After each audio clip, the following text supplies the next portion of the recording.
So here we have the BMW 320i Sport Touring on a 15 plate. I'm going to start off by showing you around the outside of the car, and then we'll hop in and run through some controls on the inside. From the outside, you can see it's a 5-door estate vehicle with alloy wheels and tinted windows. We're going to start off inside the boot space first. The tailgate on this car will open electronically. As you approach the back of the car, you can see there's plenty of boot space, along with the 3 individually folding rear seats, should you wish to increase this space even further again. Okay, so we're just going to work our way back around to the front of the car, and then we'll hop in, and as I mentioned, we'll run through some controls from there. Now that we've done a full circle, though, you can see it's in lovely condition the whole way. Just briefly before we climb in, I think it's well worth seeing the interior from this exterior point of view. There's plenty to run through on the dashboard, so let's hop in and we'll do that now. Okay, now that we're inside the car, we're going to start with the dials. On the far left-hand side, first of all, we have the fuel gauge, and then moving right, the speedometer, rev counter, and coolant temperature gauge.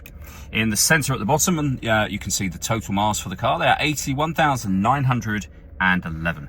You can change the information displayed above that by pressing a button on the end of the indicator stalk for various different things, including a digital readout for the speedometer, as you can see.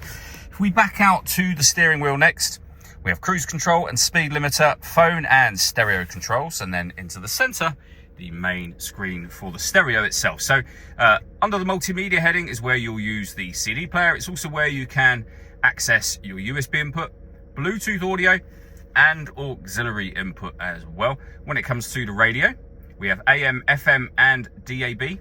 All of the movement you can see me making on the screen at the moment is being done using the iDrive system, which is essentially this dial.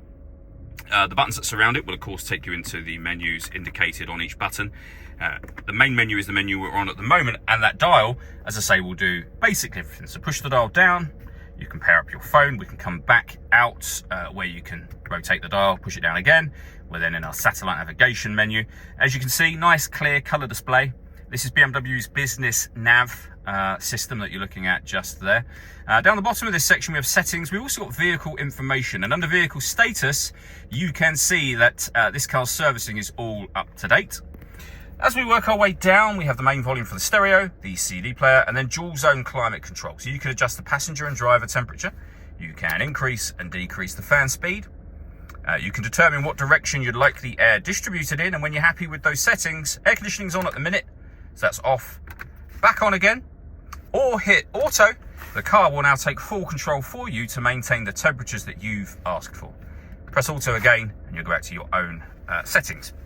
We have a section here that will open to reveal some storage and a 12-volt charging socket. A bit of storage here. If you remove this, you have 2 cup holders underneath that. We have a 6-speed manual gearbox.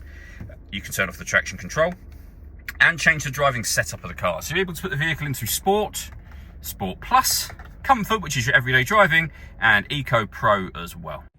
All that leaves me to say is thank you for taking the time to watch this video. If you'd like to come and see the car for yourself and have a test drive, please feel free to give us a call here at Surrey Specialist Cars. We'd love to hear from you soon.